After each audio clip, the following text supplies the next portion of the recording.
is Dustin. I'm the pastor of Crossroads Baptist Church.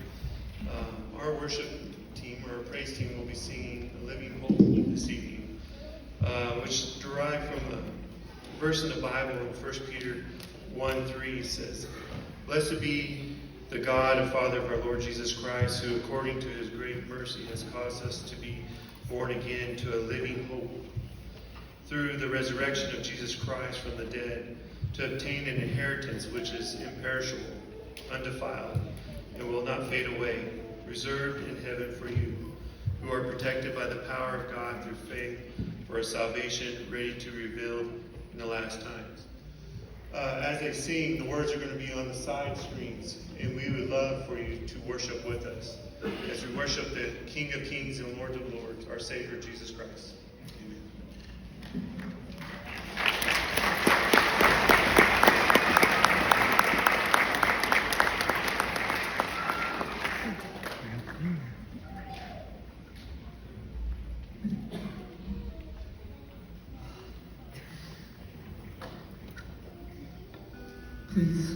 Please worship with us.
victory.